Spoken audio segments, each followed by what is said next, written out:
Bien, bonjour, c'est Monique avec vous pour des vitamines pour la journée.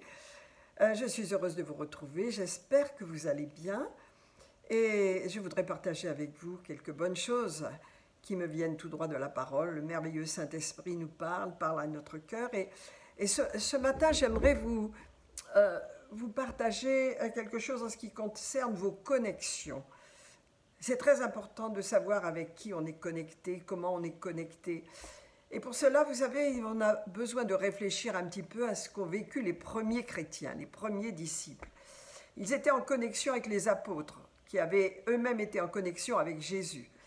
Vous vous rendez compte, la foi, la joie, la puissance de vie qu'ils communiquaient autour d'eux. Ce qui est merveilleux, vous voyez, c'est que les disciples ont fait des miracles, les apôtres avaient cette onction miraculeuse, les disciples faisaient des miracles. Vous savez, le ministère d'aide d'Étienne, de Philippe, des ministères de miracles, tout en faisant des choses pratiques. Et comment faisaient-ils tant de choses? On se pose la question, mais vous savez, on a la réponse, c'est très simple. Ils se formaient, ils étaient formés.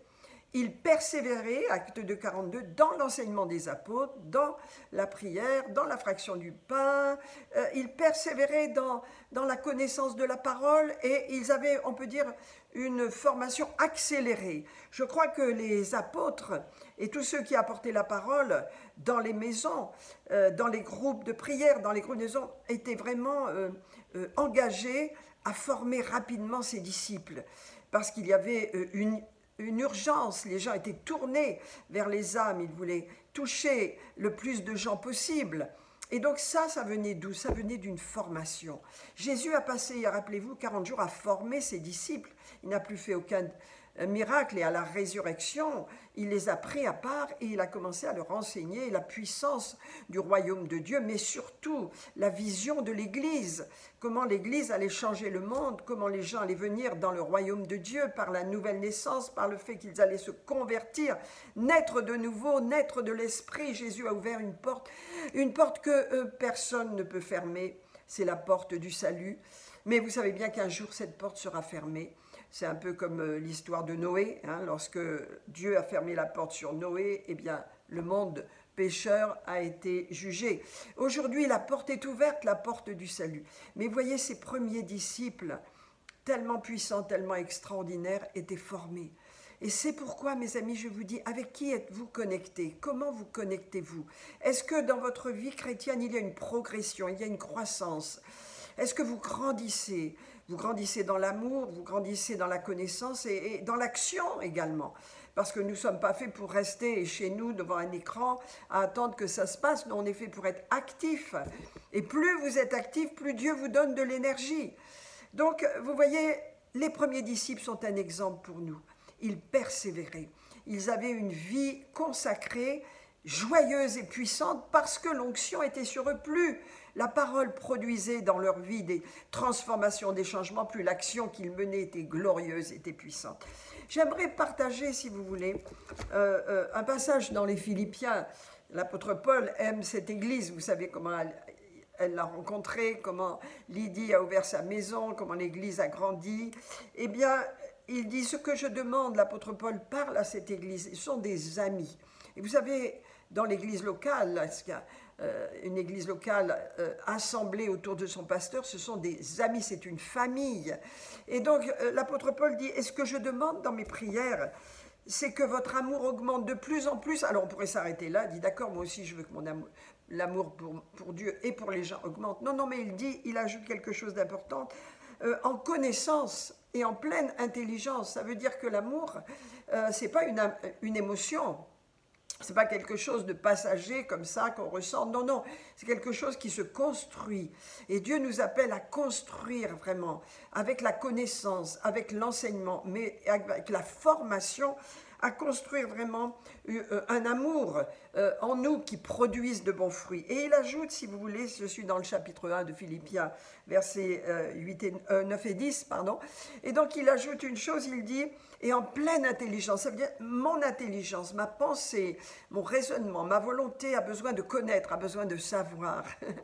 Elle n'a pas besoin de marcher selon des émotions, elle a besoin de marcher selon la connaissance que la parole me produit, la connaissance que les gens qui sont connectés au Saint-Esprit apportent dans ma vie. Parce que comme je vous dis, le sujet de ce message, c'est d'être bien connecté avec des personnes qui produisent en vous un désir d'aller de l'avant, de grandir, de développer vos dons, vos capacités, d'être vraiment plein d'énergie pour le royaume de Dieu. Et ça, c'est l'église locale qui libère cette énergie de plus en plus. Cette église, quand on comprend pourquoi Dieu a voulu l'église locale, c'est pas uniquement pour qu'on se rassemble, c'est en particulier, en premier, pour qu'on apprenne les uns des autres et surtout qu'on reçoive des messages qui nous forment et qui nous transforment pour que nous allions. Alors il répond, l'apôtre Paul, ce que je demande dans mes prières, c'est que votre amour augmente. Mais alors comment il va augmenter? Eh bien en connaissance, en apprenant, en vous formant et en pleine intelligence. Ça veut dire que votre intelligence soit restaurée et ranimée par la connaissance de Dieu. Pourquoi? Cette connaissance que Dieu va mettre dans votre intelligence, dans votre pensée, dans votre intellect, elle va vous permettre de discerner ce qui est bon, le meilleur de Dieu, afin que vous discerniez les choses les meilleures pour votre vie, ce qui est bon, quelle est la relation que vous avez besoin de développer, sous quelle autorité vous êtes, est-ce que vous êtes bien en position dans votre église, dans la bonne position de recevoir. Vous savez, notre cœur a besoin d'être en forme, notre pensée a besoin d'être intelligemment restaurée, de façon à comprendre les choses de Dieu, le royaume de Dieu, comment il fonctionne, n'est-ce pas? Afin que vous soyez purs et irrépréhensibles pour le jour de Christ. On voit qu'il y a un jour qui vient et il est proche, de plus en plus, on voit qu'il s'approche en tous les cas. Dieu nous parle et Dieu nous dit, ouvre ton intelligence, non pas pour ces choses futiles autour de toi, ce monde qui fait que du bruit, et souvent du bruit ténébreux, mais sur ce que la parole de Dieu produit en toi, sur ce que les personnes qui sont connectées à Dieu te donnent et produisent en toi, sur le fait que tu as besoin d'avoir de belles connexions dans ta vie. N'est-ce pas? Rappelez-vous de l'apôtre Paul, ses connexions étaient extraordinaires. Il était connecté à toutes sortes de disciples qu'il avait formés ou qui l'ont suivi et qu'il a formés eux-mêmes parce qu'il y avait une même vision, un même appel, un même feu.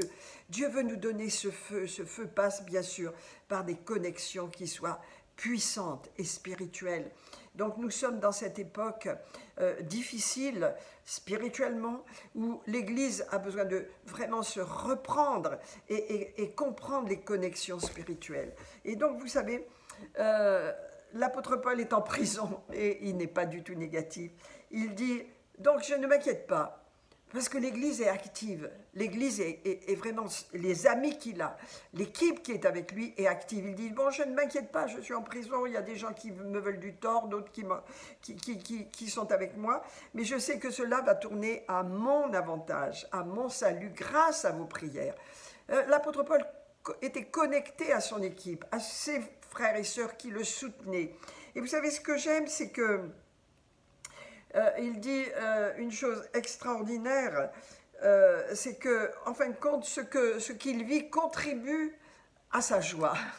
Alors on dit il est en prison, hein, c'est pas rigolo, hein, sûrement, mais non, mais lui, il voit tout avec l'optique de l'évangile, avec l'optique du serviteur de Dieu qui prend toutes les circonstances, toutes les situations de la même façon, d'une façon positive parce qu'il sert Dieu. Et tout concourt effectivement à son bien. Alléluia. Et il dit, de toute façon, ça m'est égal que les gens soient contre moi. Et vous savez, ce qui m'intéresse surtout, c'est qu'il annonce au verset 14, il a dit, la plupart des frères qui sont avec moi, je suis en prison, mais j'ai des frères avec moi qui m'entourent, qui me soutiennent, qui aussi produisent de l'aide, qui veillent sur ma santé, sur mes besoins, mais la plupart des frères dans le Seigneur, encouragés par mes liens. Et là, je suis étonnée. Encouragé par mes liens. Comment est-ce qu'on peut être encouragé? Imaginez-vous, moi je suis pasteur, alors je suis emprisonné pour ma foi, hein, peut-être qu'on dit des mauvaises choses sur moi, mais je me trouve en prison. Comment se passeraient mes frères et sœurs dans l'église? Je me pose quelquefois cette question. Comment est-ce que nos frères et sœurs réagiraient? Est-ce qu'ils auraient peur? Est-ce qu'ils se cacheraient? Est-ce qu'ils se prierez bien sûr, s'inquiéterez, mais voyez ceux-là, ils sont encouragés. Encouragés parce que je suis en prison, dit l'apôtre Paul. Et donc, voyez, ils ont encore plus de zèle et d'assurance pour annoncer l'évangile. C'est extraordinaire ce que peut produire les connexions spirituelles. Mes amis, ça vous transforme, ça vous change une vie. Ce zèle que certains ont, certaines ont, eh bien, vous le recevez de la même façon si vous êtes sous ce parapluie, on pourrait dire, de l'onction, si vous êtes avec eux, si vous êtes connectés. Je prie ce matin que vous ayez de bonnes connexions. Nous sommes à l'approche de notre week-end, nous allons partager de bonnes choses. Nous avons ce soir une réunion spéciale qui s'appelle After Work, où nous allons partager et boire un verre, c'est vrai, mais aussi partager des choses spirituelles pour cette rentrée. Alors ce matin, je veux bénir vraiment votre vie, je veux prier que Dieu vous aide à avoir les bonnes connexions. Vous avez une connexion, ça se travaille et surtout c'est sur la durée. Quand je lis Actes 2, 42, ils ont persévéré dans tout. Ça veut dire qu'ils n'ont pas changé tous les 4 matins de direction, de groupe, de maison, de ci, de ça. Ils étaient encouragés à rester, à recevoir, parce que la parole produit un fondement, une fondation éternelle et solide. Alors ce matin, je veux prier pour vous. Que Dieu vous aide, que vous ayez les yeux ouverts pour voir si vos connexions sont correctes, si vous êtes bien avec les bonnes personnes et si vous produisez de bons fruits. Parce que quelquefois, il y a des personnes dans votre vie qui peuvent produire de mauvais fruits et vous influencer de la mauvaise façon. Qu'est-ce qui se passe? Vous avez une confusion dans votre tête. Vous écoutez des choses, vous êtes « ah oui, je suis d'accord » et puis vous écoutez d'autres choses, vous ne savez plus où vous en êtes. Il faut quelquefois couper le lien, se séparer, passer à autre chose. Je prie dans le nom puissant de Jésus que ce week-end soit une bénédiction pour vous et que vous ayez une connexion puissante avec le Saint-Esprit et avec vos frères et sœurs qui sont eux-mêmes connectés au Saint-Esprit. Je vous bénis et je vous dis, prenez soin des connexions spirituelles. Elles peuvent vous amener bien plus haut que vous ne l'imaginez. Passez un grand week-end avec le Seigneur. C'était Monique avec vous. Au revoir.